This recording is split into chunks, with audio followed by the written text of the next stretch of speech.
Hello everyone, Planty and John here. Hi guys, we've got a massive announcement to make. We're doing our first live show this year.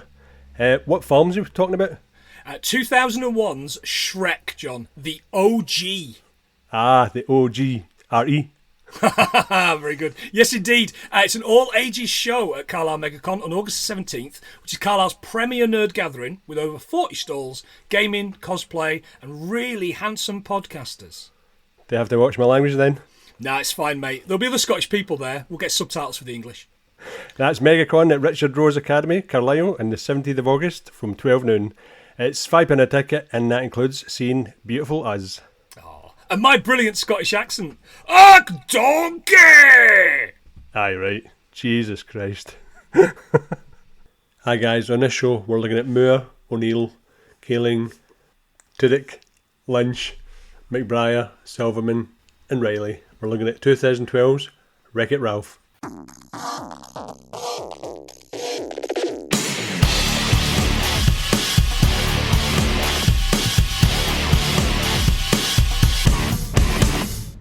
Hello everyone and welcome to another episode of 100 Things We Learned from Film. I'm one of your hosts, my name's Planty, and my hands are so freakishly big.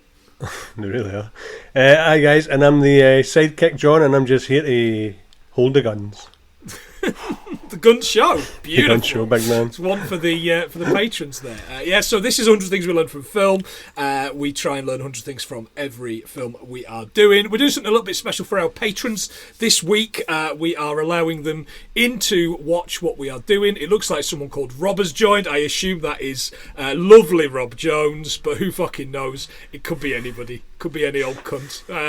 We've been robbed. But yes, so if you do hear us shouting people out throughout the show, you could have the opportunity to do that in the future too by giving us a quid at patreon.com/100 things or 100 thingswelearnedfromfilm.co.uk, where you can also follow us on all the socials and find tickets to Megacon, where we're playing our first live show of all time. On the 17th of August at Richard Rose Academy in Carlisle. Still excited about that, John? You know what, I'm just glad to get out of Scotland for a wee while. Go to mini Scotland. Aye. Carlisle. Going to the city that has been Scotland, England, Scotland, yep, England, yep, so many times throughout history. Passed a bit like a scud mag.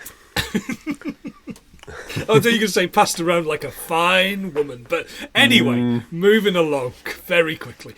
Yes, so, John, what are we talking about this week? Wreck-It Ralph. Something else, isn't it? It's different. It's a lot of fun. I was really excited for it when I saw it was announced. I thought this is going to be the film that I probably wanted as a kid. And at the time, I'd have been 32, so it's kind of like big kid. I mean, I'm 44 now, big kid.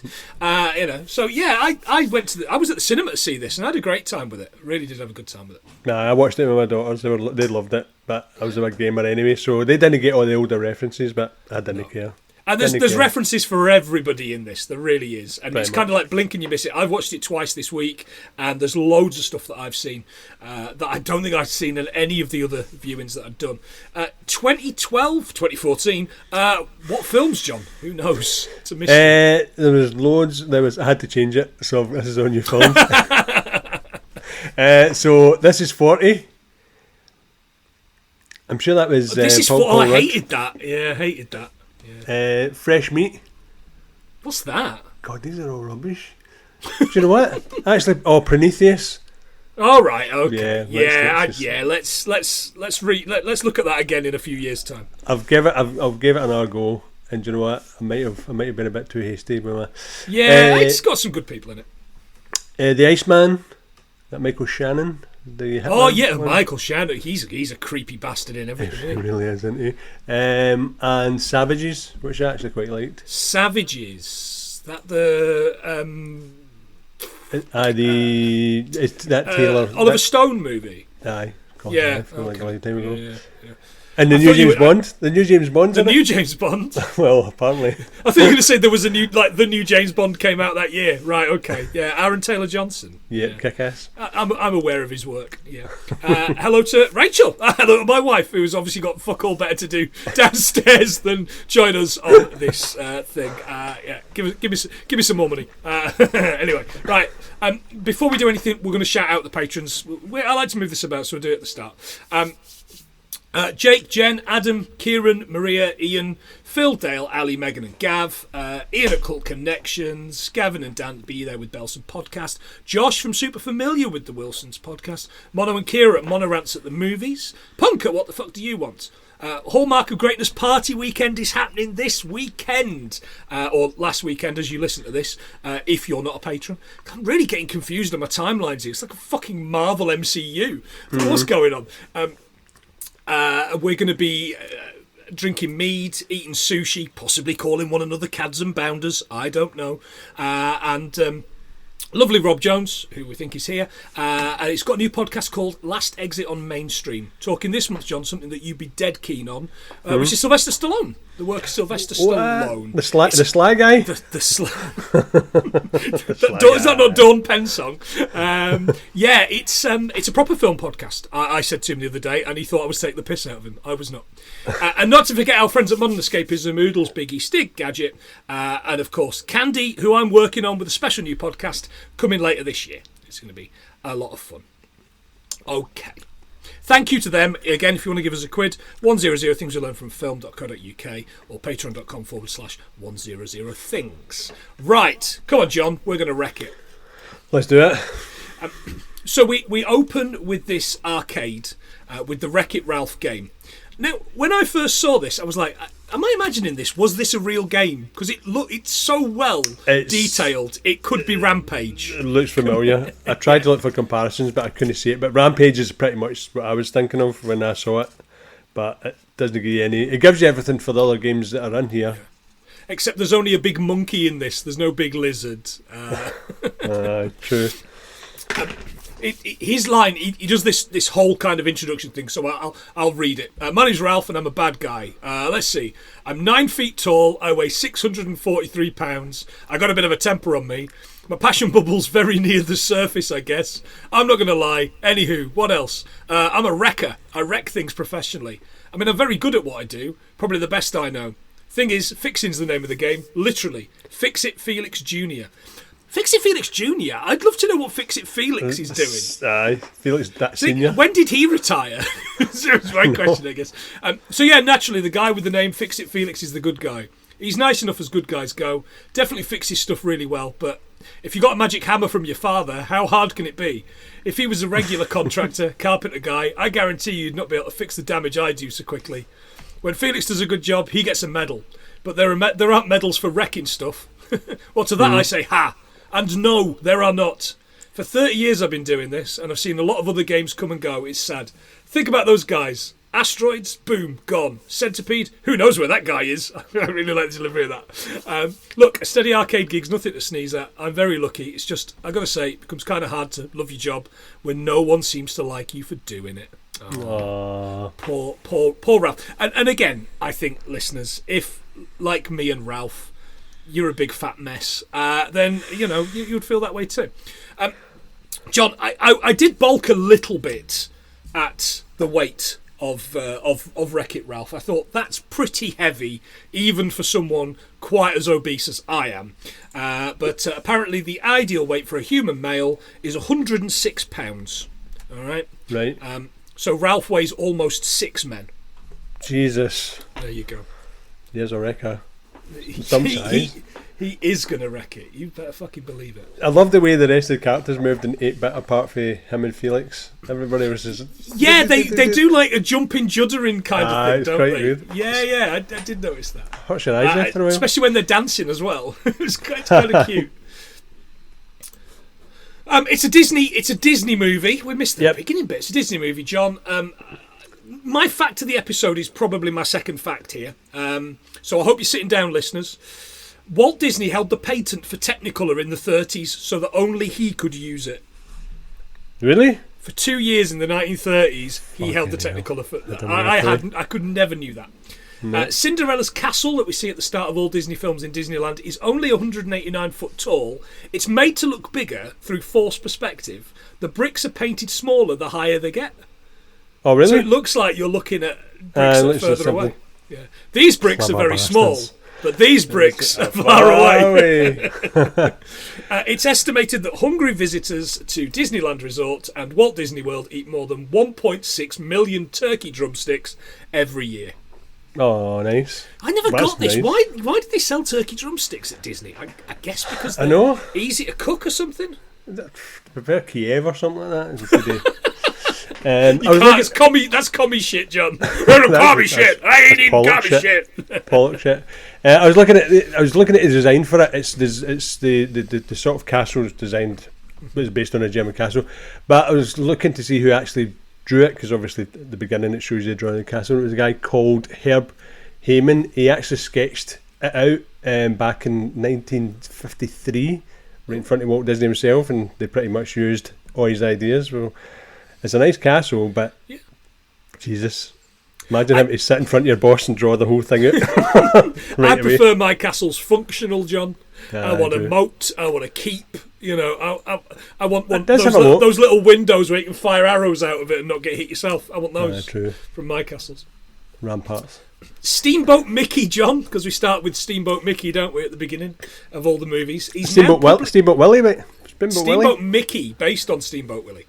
Steamboat Mickey is now public domain, John, as of the 1st of January 2024, and there are two upcoming Steamboat Mickey horror films due in the next 18 months. Is that like that Winnie the Pooh thing? Yes, very much so. The first one's title needs another go around the writer's table, in my opinion. Mickey Mouse's Trap doesn't really work for me. And the 5 out of 5 titled Screamboat. Oh, that Screamboat works for me. I gotta be honest. I like that. Steamboat Willie was first shown at the Colony Theatre back in the 18th of November 1928.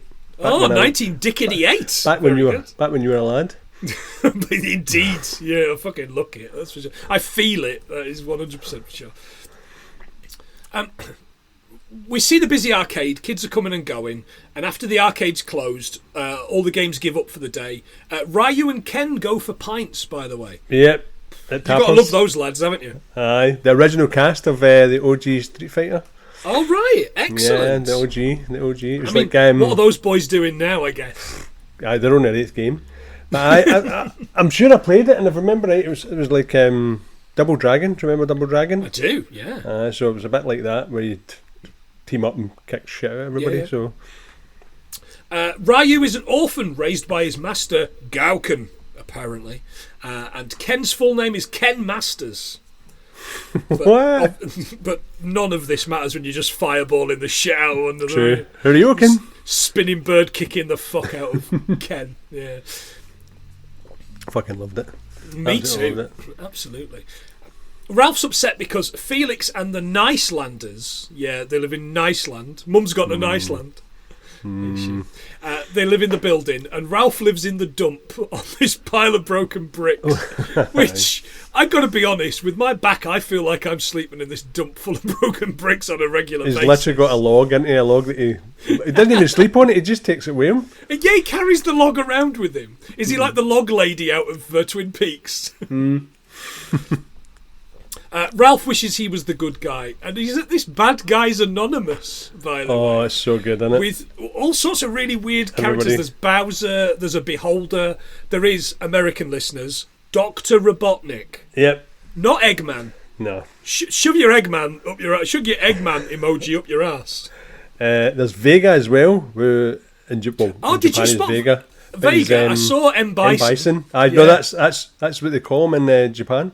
What? I know, I didn't know this, but they call M. Bison Vega in Japan. Wow, I'm adding that to the list, John. I am adding that to the list. You're welcome. There was a cyborg character as well, and I didn't know who it was, but I do know that he had done the heart rip fatality on the zombie. Was it Kano? It was Kano. I assumed it was Kano. I don't think it was Kano, because... No. But it doesn't really look like him. Nah, it definitely was his fatality, though. Yeah.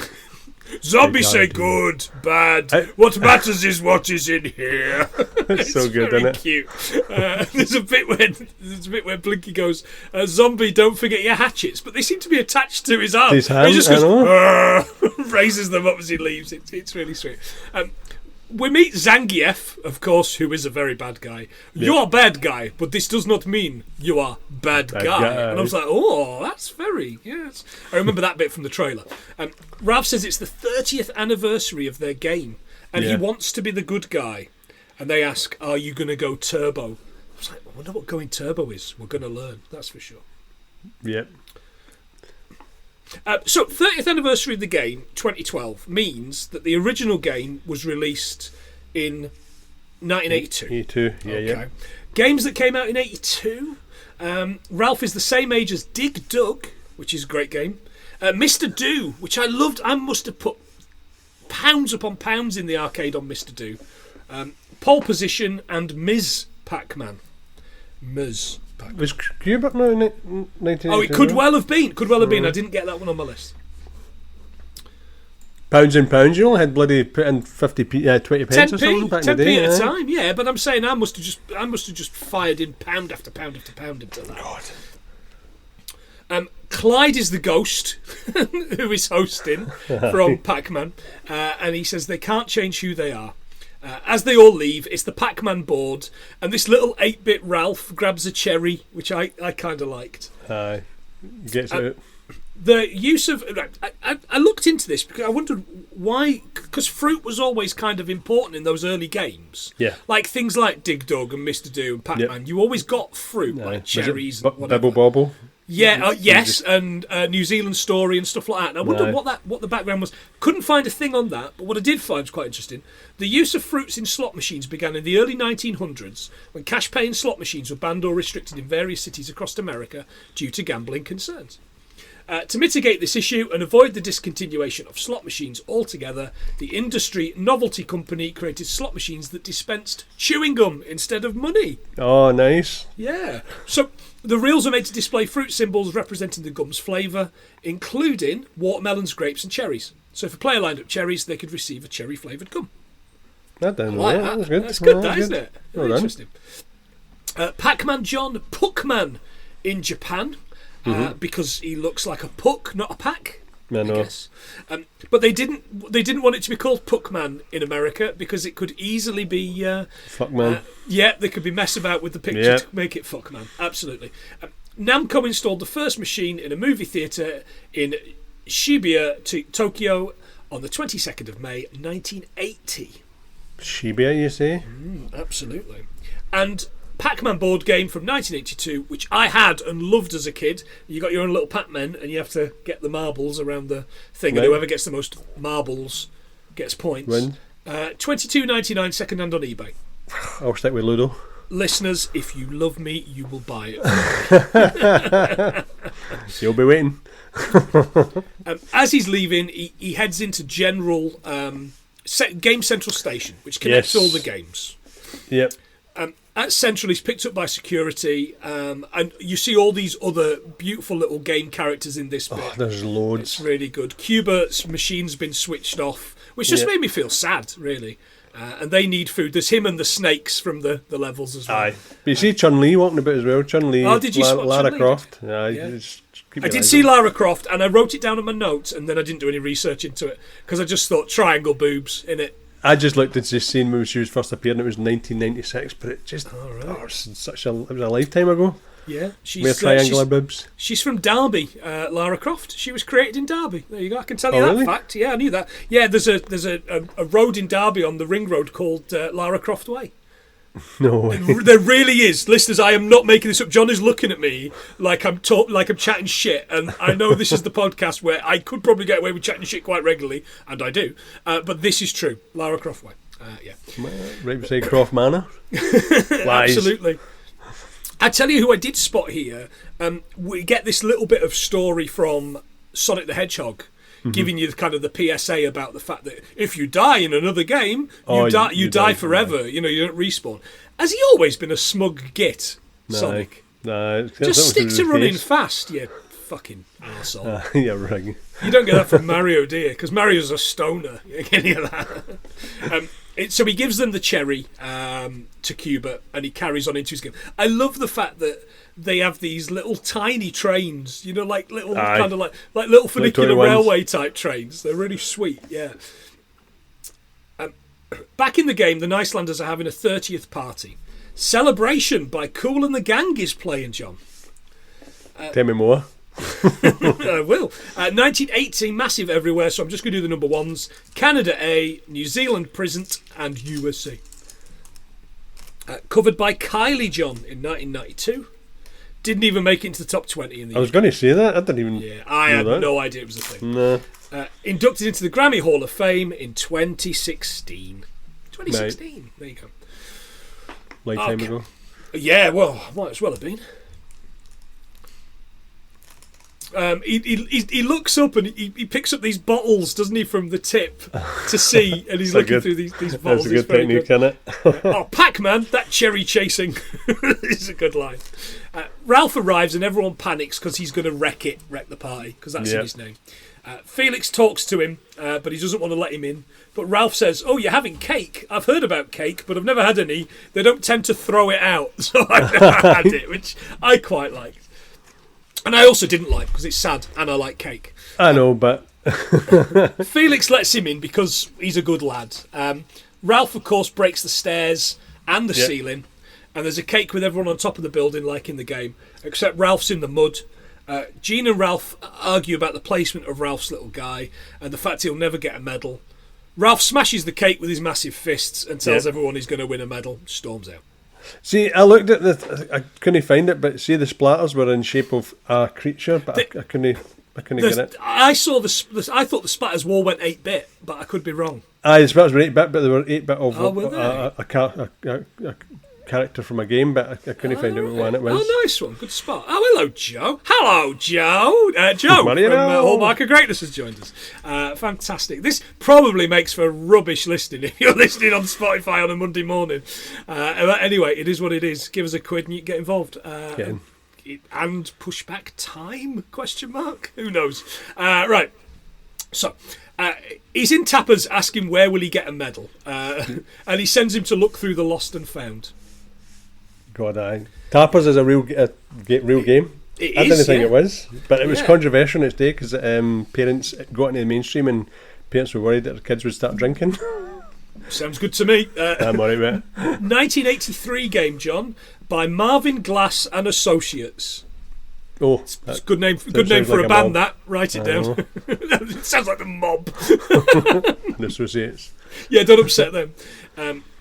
William Rosa set the marathon world record on February the 16th, 2019, with a score of 14,826,200. Because he's a fucking nerd. Too much time in his hands. Absolutely. As he's working through all this lost and found, he comes across all sorts of things. Zangief's pants. Which, but we're still destroyed, which didn't look good. It's all those 360 pile drivers he was doing. They'd wreck anybody's pants, wouldn't they? Aye, he's going to wreck them. An exclamation mark from what? From Metal Gear Solid when you when you get spotted. Aye. Whose footprints are these? Green. And a mushroom, obviously from Mario. The mushroom from Mario, the official name is the Super Mushroom, which is a rubbish name, and it's based on the, get ready for this listeners, the Amanita muscaria mushroom, which is the one that you see in all the cartoons and comic books, the red one with the white spots. Yeah. Poisonous as fuck, by the way. Anything we read. Yeah, don't do it. Yeah. Exclamation marks, John. The only thing I could find was Westward Ho in Devon is the only town in the UK to have an exclamation mark as part of its name. Seriously? Ho? Yeah. Thundercats Westward Ho. I'm sure lovely Rob Jones has got something to say about Westward Ho when we speak next. Somewhere he'll know very well. Right. He gets barge passed by this guy who's basically got PTSD, and what we're saying is PTSD is funny, apparently. Yeah. I mean, come on, it was only 13 years ago. We'd stopped using the F words in films. We shouldn't be doing PTSD's funny. But he's from this game called Medal of Heroes. he explains he gets a medal for climbing the building in the game. He's like, climbing the building? I climb a building every single day. I'm going to do that. Yeah, so. And away he goes. And away he goes indeed, yeah. He nicks the guy's uniform and puts him in Zangief's pants. You can barely get in it. I didn't know metal could ripple when you breathed out. He joins the game just as this little girl joins the game too. The sergeant, and I've written commander for some reason, but she's Sergeant Jane Lynch. Brilliant as always. Fantastic in absolutely everything. Yeah, I think my favourite thing I've ever seen her in is Only Murders in the Building, where she is basically Steve Martin's stunt double. Oh, really? Yeah, she plays Steve Martin's stunt double, and she looks just like Steve Martin, in dressed exactly the same. She is perfection in it. I adore her. I loved her in Role Models when she was being she's the one in charge of the. It goes very dark, very quick. Yeah. Arcades, John. On the subject of arcades, did you have an arcade you went to in Glasgow? Yeah. So there was a few. There was Treasure Island, which is literally beside the sub club when you go into Glasgow town centre. But we had a Greasy Spoon where we would dog it, and they had a Vigilante arcade machine, 10 pence a pop. Oh man, Vigilante I'd forgotten about. And I could complete it with 10 pence. Claim me fame, big man. Wow. I know. Bye. So funny you should say Greasy Spoon, because we used to always go downstairs in Acropolis Greek Cafe in Bradford, right? And then the downstairs had like 12, 15 arcade games, and they'd switch them out and change them all the time. But that was Street Fighter 2 time, and it was just people queuing up all the time. Massive. And it just got to a point where you were like, I cannot queue up any longer. I'm going to have to go and play that Asterix and Obelix. I think they dare try to play it. Yeah, so I ended up putting a lot of money into that side-scrolling thing. And there was an X-Men game. There was an Avengers game or an X-Men game. Oh, I remember that. America and Wolverine and I just remember Iceman. Cyclops. Yeah, did he have like a God, the little tiny sprites, not the big Konami one. Anyway, fucking hell, old men remember. Takes you back. It is indeed. Yeah. There's this huge battle of characters versus these cyborgs, which, as she explains, they become what they eat. Yep. Ralph's gun gets eaten, and the monster becomes just a big pile of guns. Big guns. It's freaking good. I like the music in that. Somebody says it's Skrillex. Is it Skrillex? Oh right, okay. I wish I'd known that, and I might have looked into it. We might have got some. We might have got some Euro pop charts. Anyway, that's my problem when we get to 97 today. True. Ralph gets the girl playing killed. So they call him the first person shooter, and they're basically on this screen, aren't they? This monitor on tracks, and he's like hiding behind her, and it just gets blasted to fuck. It's good. After the game over, the bugs are all sent back at this giant beacon to the top of the tower, and the commander gives Ralph hell. They rolls to get the first person shooter to the top of the tower for the medal. The same kid in the arcade wants to play Sugar Rush, a kart game. But these bigger boys won't let her. You're like, fucking nerds. Go touch some grass. Get out of here, nerd. So she goes to play Fix It Felix Jr., but there's no Ralph. It's still doing like the speech bubble, but he's not there. I'm going to wreck it. No. Everybody in the game's kind of going, where's Ralph? He's not wrecking it. Felix heads to the dump but can't find him.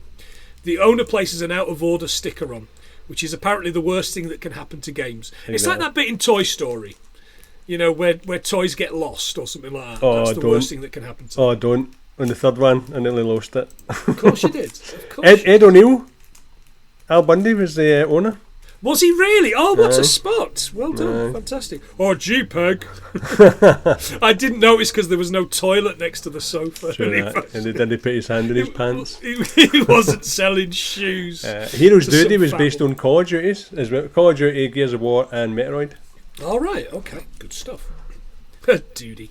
There's a lot of those duty gags later, and they're good. I haven't written them, but they're good. Here comes Qbert. And he explains that Ralph has gone turbo. We see Ralph physically climbing the tower. At the top, he spots the medal. He has to tiptoe through all these cyborg eggs, doesn't he? It's kind of like, again, this is kind of like that little bit in mentioned in Prometheus. Yeah, it's got a little bit of that about it. Down on the ground, the commander thinks she's spotted a cybug, but it's Felix. Doesn't stop her shooting him, though, try to shoot at him. He explains he's here for Ralph, and we hear a smash as Ralph smashes through the window and tiptoes through all these. He gets the medal, and he imagines how much better his life would be with the medal. It's like all the people celebrating. Yeah, he's in the penthouse. As Ralph's leaving, he steps on a cybug egg, and the bug in it hatches and attaches to his face. Like a face hugger. Alien. Yeah, absolutely. But by now, I think Disney probably own Alien, so I think it's all right. Probably. More on that later, by the way. He falls into an escape pod and flies out of the game, ricocheting around Game Central and into another game. The Candyland of Sugar Rush. By the way, I'm not kidding, John. I have been humming this fucking Sugar Rush tune all week. Is it the one at the end of the movie? Well, I don't know if it's at the end of the movie, but it's the one when they go into the game. La la la la la la la Sugar Rush. That's at the end of the movie as well. Fucking hell! Oh my god! It's absolutely been fucking stuck in my head this whole time. Yeah. The song is by AKB48, and it was written for the film. The band, who I've never heard of, have sold more records than any other female musical act in Japanese history. Wow. Yeah. There you go. That's a lot. There's a lot of them. It's a lot of records, but there's it's. I looked them up. There's something like 30 members. What? It's like the It's fucking like Travelling So-Solid crew. Absolutely right. Yeah, one of them's Romeo. The other one's I don't know. Unemployed. Jeff. Aye, Jeff. Abs. H. All of the So Solid crew. Fucking hell, I haven't thought about the So Solid crew in a long, long time. No, never. And you've just you've ruined my streak. Well, at least it will get that bloody Sugar Rush song at your head. It might do, yeah. 21 seconds to go. I'm just thinking, we've got 21 seconds to go. 21 seconds to go. Nobody could be bothered listening to anything. Nobody cares. Wasn't for me.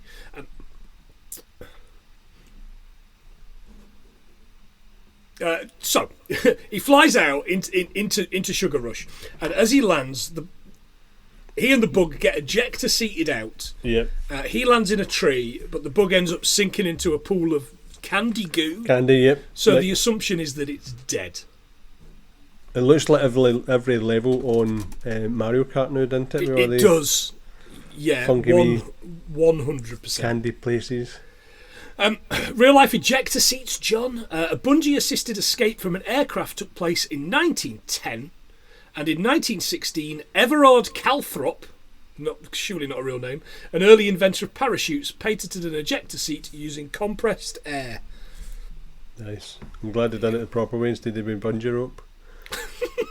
Bloody hell. Yeah, that's... Yeah, I might as well just stay in the plane. I'm going to die either way, really. Your goose is cooked, indeed. Once he realises where he is, he looks to get out, but he spots his medal up this candy cane tree, doesn't he? He climbs the tree, but he's part way up. He spots this kid. We don't know what she's called. We'll learn she's called the Glitch. Sarah Silverman. I would crawl through powdered glass just. Really? Yeah. Anyway. Oh yeah. Sarah. It's funny women. Who doesn't love a funny woman? Well, true. I married one. But then you divorced from Mary Kirsty. Hey! Hope she didn't listen to this. She doesn't listen. She says, "Are you a hobo?" Which I kind of liked because I look like a hobo. We learn that double stripe branches break when you touch them, or glitch, or whatever. Ralph does this and falls a few branches. This is the line, "Why are your hands so freakishly big?" "I don't know. Why are you so freakishly annoying?" Which is a really rubbish comeback, right? But for me, the best kind of comeback is the rubbish ones. True. She spots the medal and races up the tree, beating him and nabbing it. He explains it's his ticket to a better life. She leaves, glitching, and he falls into the gunk. Double stripe, which is quite good. Gumdrops, John. We spotted gumdrops. First appeared in the 19th century in the United States of America. The name gumdrop is not found in print until 1859, appearing in an advertisement published by the Decatur, Illinois State Chronicle, for a candy shop owned by George Julia. Okay. I thought you were going to say Giuliani. I killed all the homeless people. Hang on. He does have a look and a sound, King Candy of Rudy Giuliani, doesn't There he? you go. Aye. I killed all the homeless, Candy. Apparently it's meant to be based on the character from, is it Alice in Wonderland? Yeah, he looks it, but he sounds like Roger Rabbit. It's Alan Tudyk's again, by the way, and he's doing such a good Roger Rabbit for me. The Apollo 9 command module, John, was nicknamed Gumdrop. There you go. By somebody that was fucking it, I guess.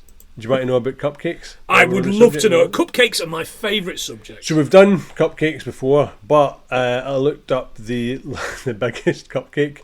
So in 2011, DC cupcakes broke world record by baking the largest cupcake, and it weighed in at 1,176.6 kilograms. Wow! That's a big cupcake. Wow! Bit of frosting, no. There's a line, and there's a line about bad guys don't win medals, and I think it's from earlier on, but for some reason I've written it here. Here's a list of, John, 3 bad guys that won medals when they probably shouldn't have done. Well, technically 4, because one's a pair. Marika Kilius and Hans-Jürgen Baumler in Germany. They won a silver medal in the 1964 Winter Olympics pair skates, and had to give it back because they were professional, being paid for the TV show Holiday on Ice, which I think was what Cliff Richard was in. Ingmar Johnson, the Swedish boxer in the 1952 games, was disqualified in the final for passivity, which is blocking more than punching in a bid to tire out his opponent. That's a good tactic. It's a pretty good it's like the Homer Simpson tactic. So just keep punching in the face. Oh, the Robot Wars stinger. one? We the Robot Wars.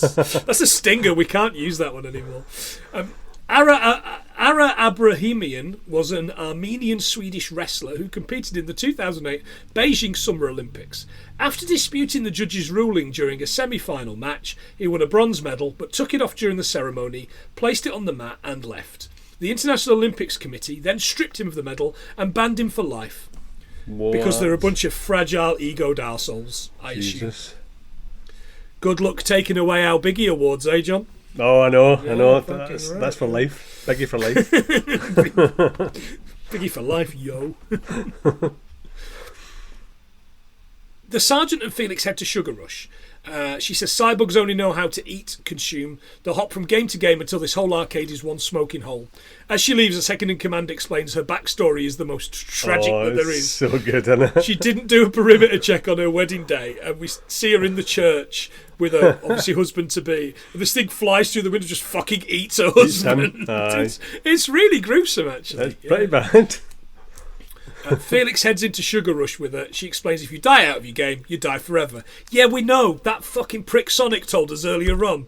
Thanks very much. I wonder why they threw that in, knowing that it was part of the script. I know, just in case just in case there was no Sonic you're fans. listening at the top. Oh, yeah.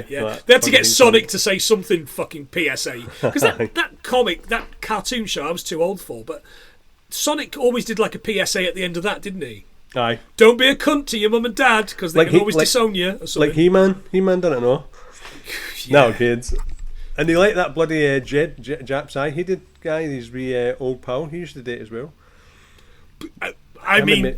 I can't remember it. He used to wear them into the... What's that, Twiggy? Twiggy helmet? Sure. What? Do you not remember his little this old guy? This old guy? This old guy. Just some old guy. I'll send you a picture later. Okay, that makes great podcasting, John. Sure, send me a picture later. You've just thrown me completely. I have no idea who or what that is. Anyway, so we meet King Candy, who's a mad monarch, and Sour Bill, his second in command, who's played by Rich Moore, which is the director. Yep. The game is a new roster of races each day. So every night there's a pay-to-play race to see who is the nine that finish first, I assume, get into the race. And the cost is a coin. That old guy. Oh, that's Man-at-Arms, John. You're showing me a picture of Man-at-Arms. Aye. Yeah, he was the an old guy? Dad. He was an old guy. Yes, he was. Man-at-Arms. I never really understood if he was just a head and it was a robot It's a body. robot? I never No. really got that. Robot. Nah, never took that bloody suit off, did he? No, I bet it fucking stank, didn't it? What kind of sweaty, white, wrinkly body did he have underneath? Anyway, that's a different podcast. She tosses in Ralph's medal, which is her coin, quote unquote, and we learn that she's called, it comes up on the thing, she's called Vanellope von Schweetz. And then Ralph arrives, but he's covered in like sugar, candy, smashed like candy cane trees. He's just some fucking blob monster, isn't he? Ah, it's really good. He looks like the the Balgothan shit monster in Dogma. The fucking people are screaming. Dogma, you think? Dogma. Yeah, Dogma. He smashes the place up looking for the medal. The cops grab him and take him to the castle. I love these Oreo guards, by the way. Oreo. It's good. It's good. We've done Oreo facts to death. Team fucking Cybox for life. I'm telling you. But it was a parody of Wizard of Oz, though. It was a parody of the Wizard of Oz. Yeah, you're absolutely right. Sourbill takes the candy off Ralph's face and King Candy recognises him. You've not got Turbo, have you? He explains he wants his medal that he got from the Heroes game. But the medal's just code now until the race is won. Ralph says he'll talk with the winner, but the king threatens to lock him in his fungeon. His fun dungeon. That sounds sexy as fuck, that, doesn't it? It does that. So I didn't Google that at work just in case, because Yeah, that'd be a bad idea. I've written here, fun dungeon, can you pay for that? It turns out, yes, you can. The fun dungeon at the Excalibur Hotel in Las Vegas, which is an arcade with 200 games, including 60 arcade games, and a King Kong virtual reality, which I assume is what Rachel lives every day, being married to me, is my assumption. Love is real. The real thing. There's a bit where when they rip the mask off, he says, Are you the guy that makes the donuts? And I was like, the guy that makes the donuts, I'm sure that's a reference that's mentioned in Wedding Singer, which we did cracking hell in Dickety 2, back in the day. But yeah, the guy that makes the donuts is the Dunkin' Donuts advert from the 80s. Just in case we haven't covered that one, I've put it down. Ralph escapes and lands in the chocolate moat. Now, did you hear the sound here when he's down under the chocolate moat with the straw sticking out? No. The breathing sound. Darth Vader? Darth Vader. So, I wonder how much that cost them. But they bought Star Wars in 2012, so they wouldn't have had to pay for it. So it is. No money for old George. Hey, George doesn't get paid. Oh, it's a shame. Oh, I got so many changes still to make to the Star Wars movies, guys. Do you want to let me do it? I bet you fucking have, George. Piss off. Disney know how to ruin Star Wars on their own. It's fine. Don't you worry about it. No, they did a good job. It's all good.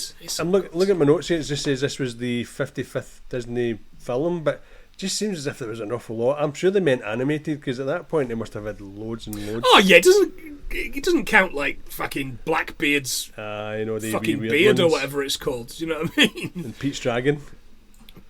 Oh fucking hell, yeah, Pete's Dragon. Yeah. Anyway, Mickey Rooney. Mickey Rooney is an old man, although he's probably only like my age. 9. Fuck my life. Yeah. Ralph climbs a hill and sees Vanellope talking with the racers. They won't let her race because she glitches. She's built this little car, hasn't she? This pedal-powered car, and it's cute. And it's made out of like Swiss rolls and things. Pink Panther wafer, I noticed one of them. Pink Panther wafer, good spot. You're just a glitch. It's all you'll ever be. And what happens if you start to glitch and you destroy your car? And they start wrecking the car. It's pretty shit. Pretty brutal, actually. Yeah. Ralph sees it. He chases them away, and Vanellope tells Ralph to go back to his game and win a medal. He says he won it at hero's duty. She makes a lot of duty jokes, and he loses his temper and breaks a jawbreaker, which I quite liked, didn't he? I was like, wow, how strong are you? Yeah. I looked at the layers of jawbreakers. Apparently it's made up of 10 layers. Oh, right, okay. Yeah, I didn't realise it. I was desperate to find a video where I saw somebody breaking a jawbreaker.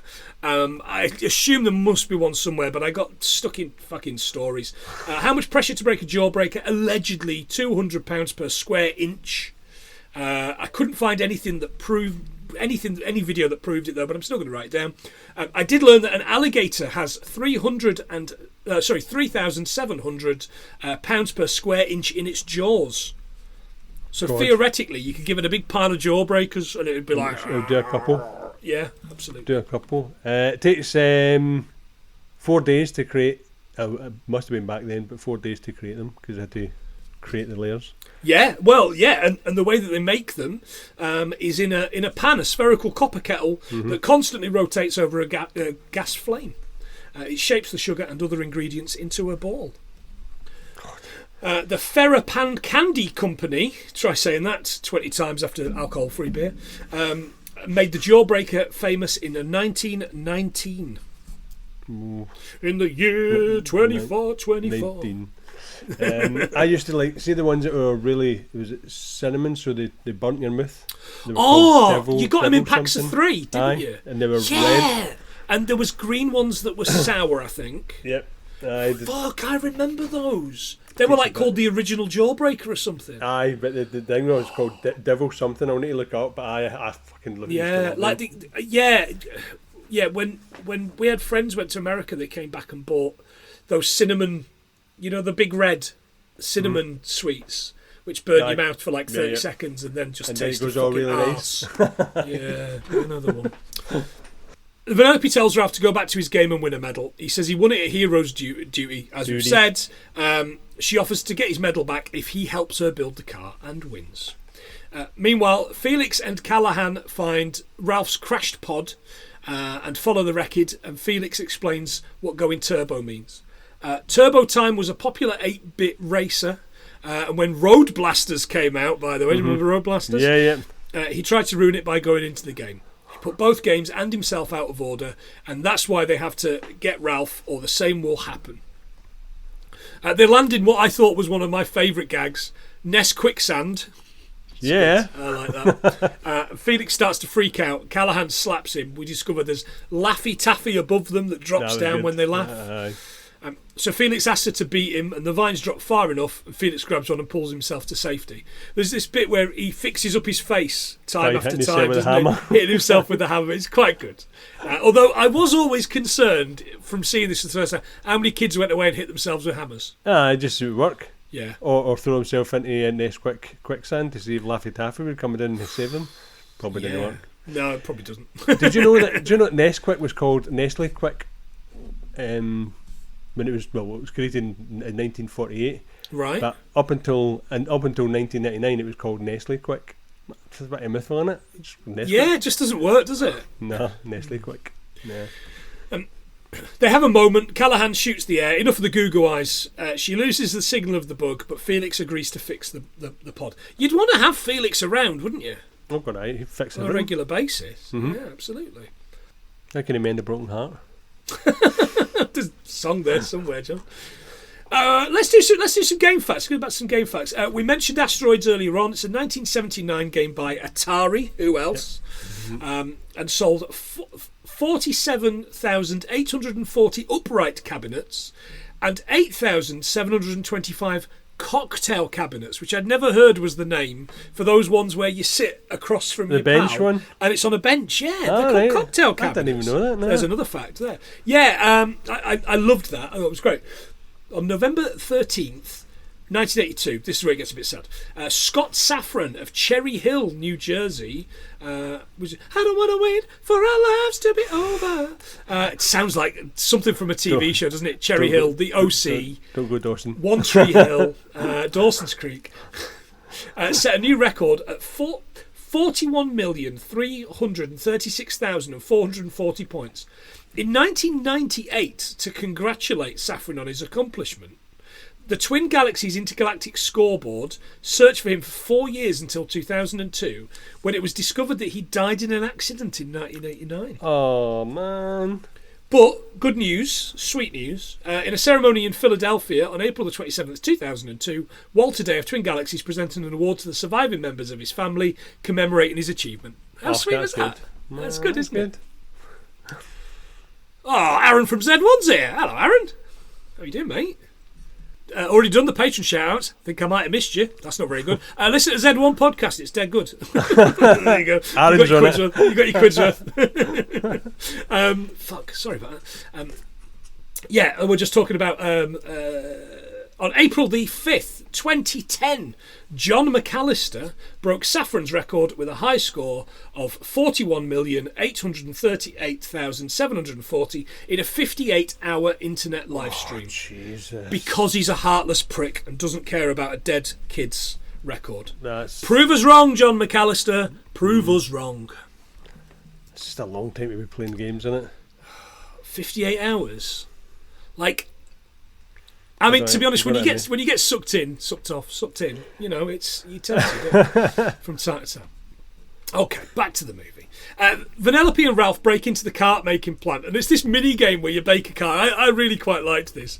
Start with this mixing bowl game where like flour and eggs and things fall down, but also so do like a toaster and a toilet seat and things like that. And Ralph helps, gets it all sorted. He then gets the temperature on the oven right by blowing into it after breaking the machine. And when they're decorating the car, he smashes the place up. And the car that arrives is covered in icing and chocolate. And it looks a real mess. Ralph apologises, but she absolutely loves it. It does look quite good, though, doesn't it? It does look good, yeah.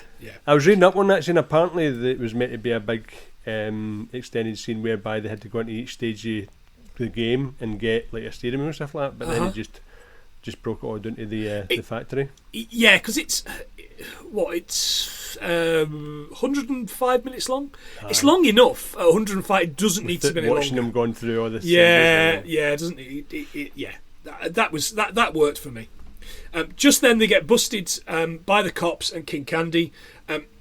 They jump on the cart, but she doesn't know how to drive. There's this brilliant bit where Ralph throws something at King Candy, and the cop's like, "Are you hurt, sir?" "No, he just glazed me." Oh, that's right. There was another joke as well. You wouldn't hit a man with glasses. That comes a little bit like, you wouldn't hit a man with glasses, would you? And then he takes the glasses off and he twats him over there, and he goes, "Oh, you would hit a man with glasses." That's very good. Like, even he admits it's a great gag.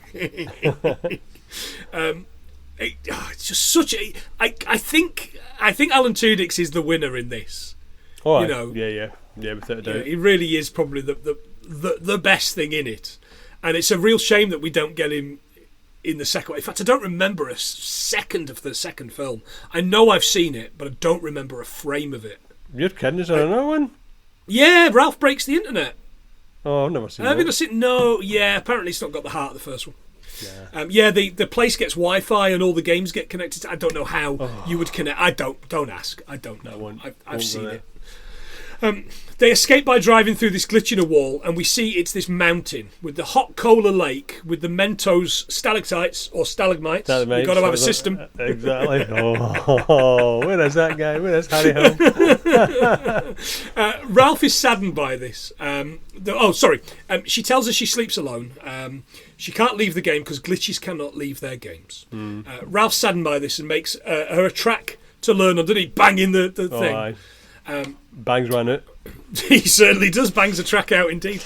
There's this fantastic montage of him teaching her to drive, but it basically starts with her just running him over, injuring him in so many different ways. I had such a good kick out of that one. Did you check the music out, by the way, John? No. To this, Shut Up and Drive by Rihanna. I'll leave you to the music. Oh, Shut Up and Drive by Rihanna. From her 2007 studio album, Good Girl Gone Bad. It's actually a banging album. I know people wouldn't look at me and go, "Oh, he loves Rihanna." Early Rihanna stuff's pretty good. That first album is perfection, by the way. Upon the replay and all that, man, I love that Barbadian sound. It's great. Anyway, Shut Up and Pod. Shut Up Podcast. Very good. Writers include the members of New Order because the chorus is Blue Monday. To this particular bit of song. So my boys and girl got paid. I'm happy about that. Another one that was massive all over. Number 9 in the stupid sexy Flanders. Number 8 in the It's a Me Italy. Number 7, where, John? In the Netherlands. Sorry. You're losing it. I was trying to notice it like I did last week because it just sounded racist. You're trying to be less racist. Mate, I've just said, it's a me, Italy. We're getting fucking done either way. Number 5 in the UK and number 3 in Finland. There's nothing funny about Finland. Yeah. I wouldn't know what a Finnish person sounds like. It's finished. It's not finished. Yeah.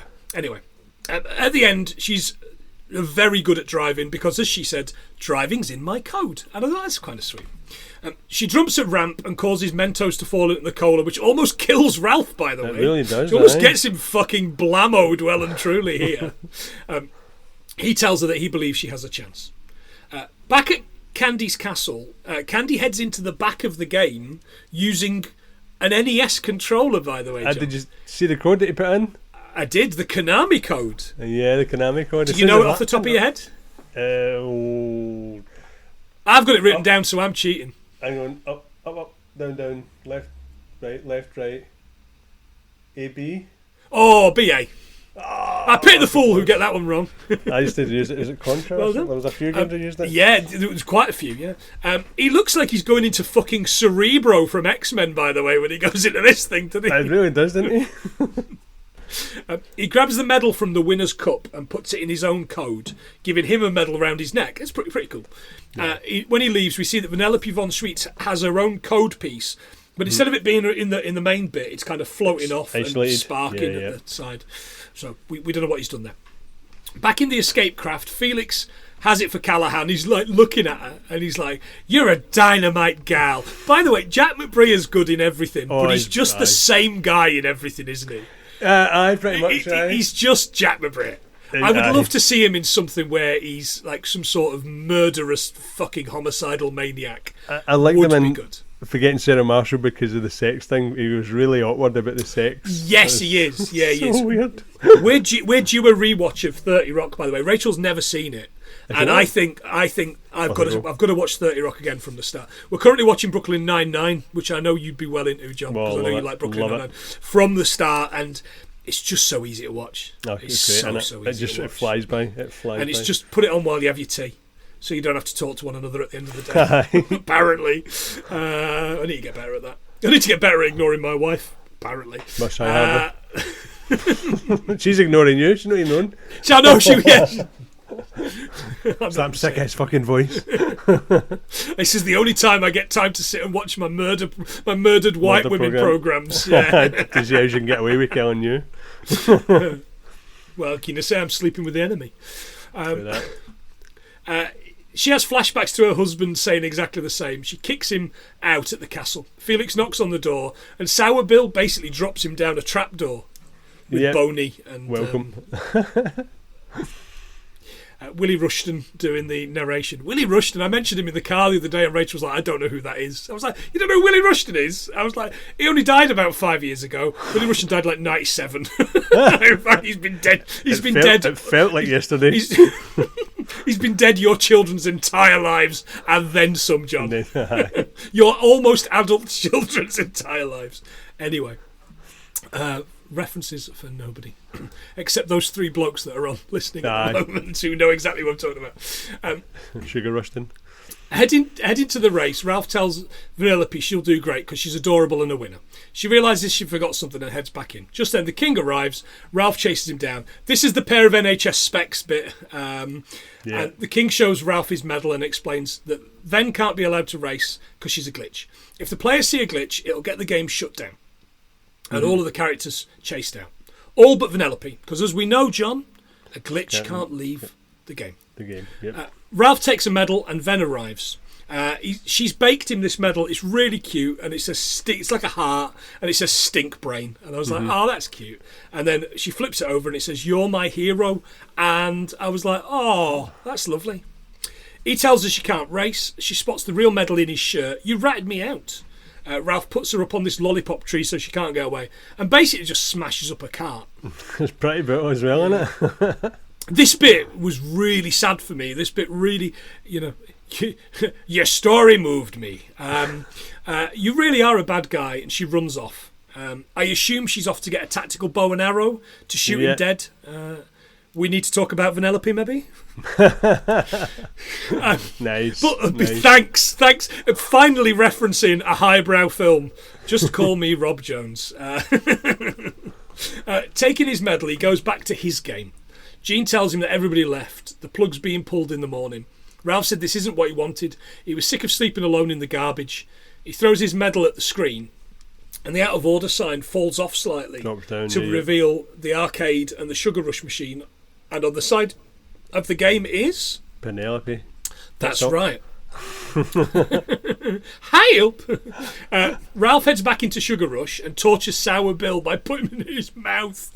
He says, "Oh, the tongue! It's like sandpaper." Like, is Ralph one of my cats? My cat's breath smells of cat food.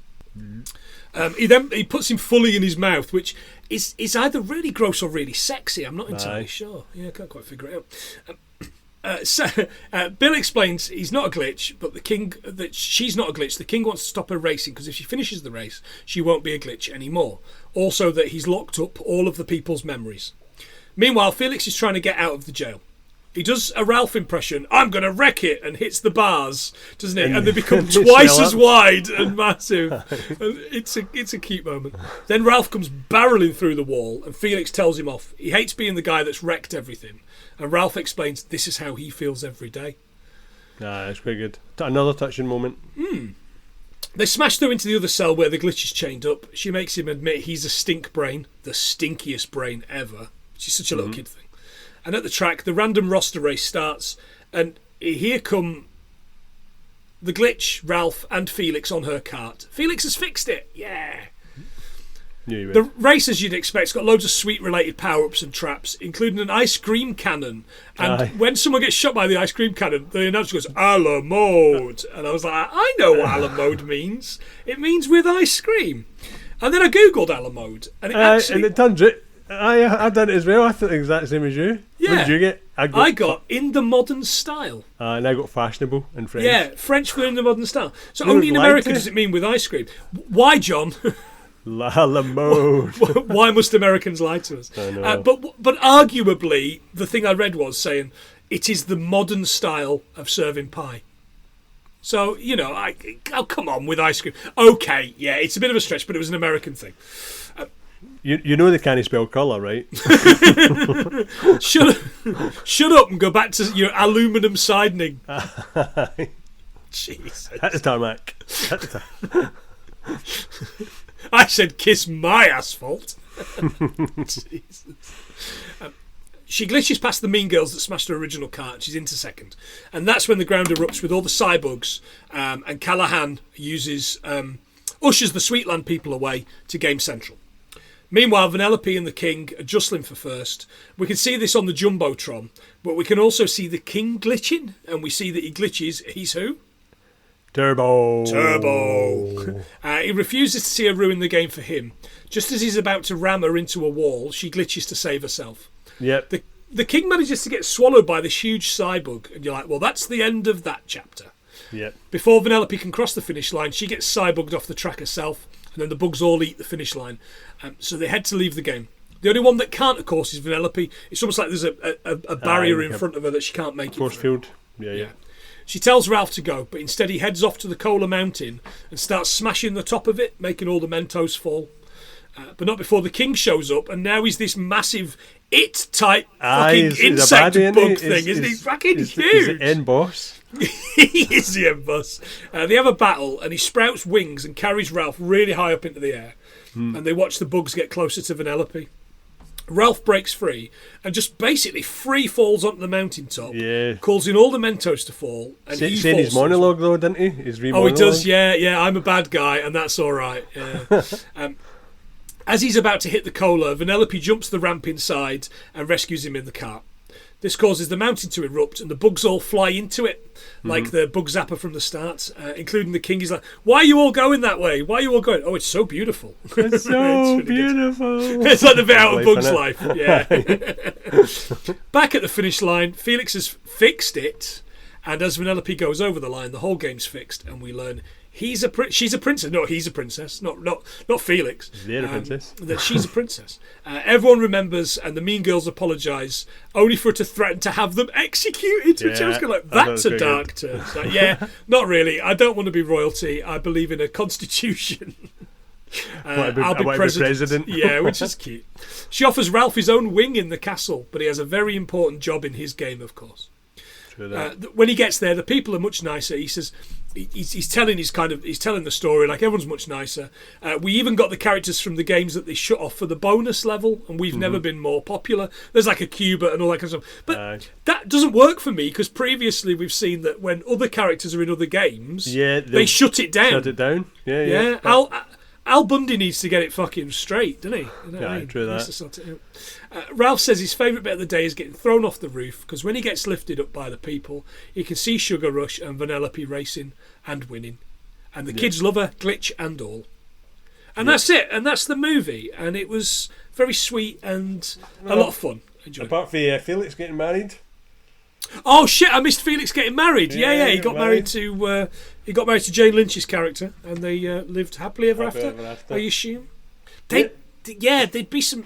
So Fix It Felix the Third, I assume, exists because that's how the American naming conventions work, isn't it? Yeah. And that's it. And that really is the movie, John. That really is the movie. I fast forwarded for bloopers and stuff like that then, but there was nothing. No, my Disney Plus just gave that. Just kept trying desperately to get me to go on to whatever the next film was. One of those fucking terrible Disney films from lockdown. Oh, pretty bad. Like a Hallmark of Greatness film. Yes, indeed. Any other facts, John, before we move on? Frog has been around since 1981. Bowser first appeared in Super Mario Bros. In 1985. Alamode means faster in French. We got that. Doom, there was a Doom, but Doom was out 1993. I can't believe that. It just feels wow like a distant memory. Teenage Mutant Ninja Turtles arcade cabinet was originally released in 1989. Mate, I put a lot of money into that as well. Nah, so did I. Wow. You played the Shredder's Revenge game on the Switch? No. Or on the... No. It's free on PlayStation Plus. Oh, is it? Mate, that is so good. We've got to get online and play that at some point because it's so much fun with other people, but I've only played it kind of on my own for the most part. Oh, so yeah, get that downloaded on the PlayStation and we'll have a game of that. That'll be good. That's really like the original one, but looks really good. Yep. That's what I've got. That's all I've got. Okay, nice one. Space Invaders 1978 by Taito, the Irish crisp manufacturer. Possibly not. Created by Tomohiro Nashisido as a response to Atari's Breakout, which I also love Breakout, by the way. Oh, I love Breakout. Breakout was good. In 2014, two Brazilian zoologists, Curie and Barros, described a new species of arachnid as Taito Space Invaders. They were inspired by the resemblance of a fleck on the dorsal scutum, whatever that is, of the animal to a typical alien in Space Invaders. Froggy have said 1981. The current Frogger world record holder, John, is Michael Smith of Durham, North Carolina, after scoring 1,356,520 points on February the 27th, 2022. It is estimated that 20 tonnes worth of frogs and toads are killed on the UK's roads every year. Cheery.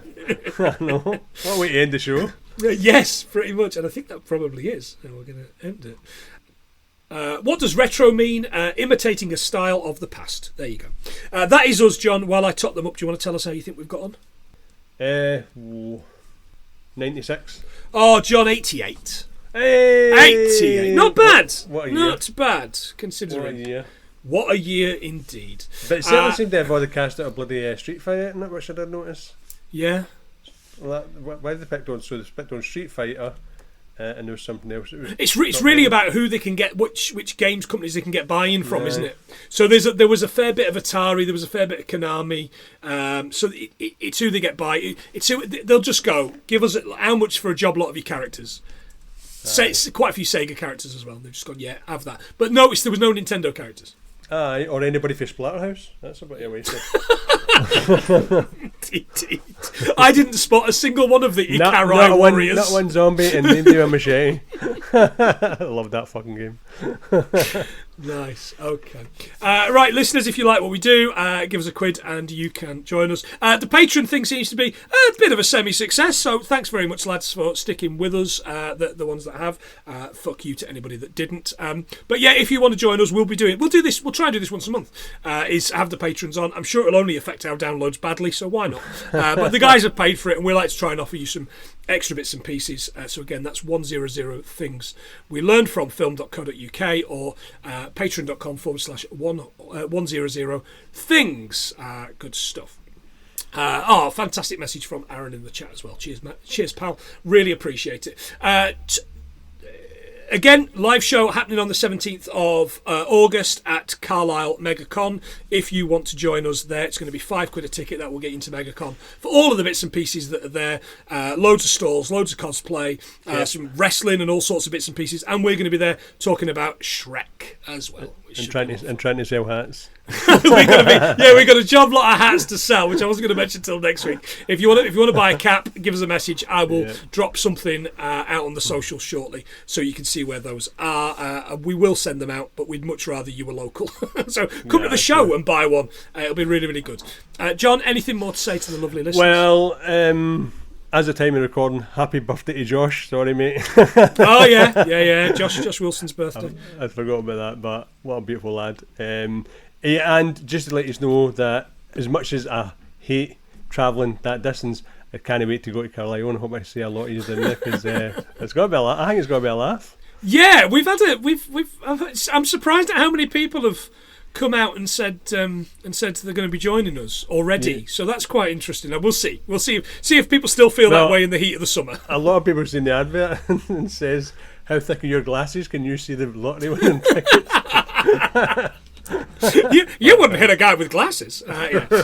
So he's been John, I've been Plenty, and this has been 88 things we've learned from Wreck-It Ralph. I'm going to record it.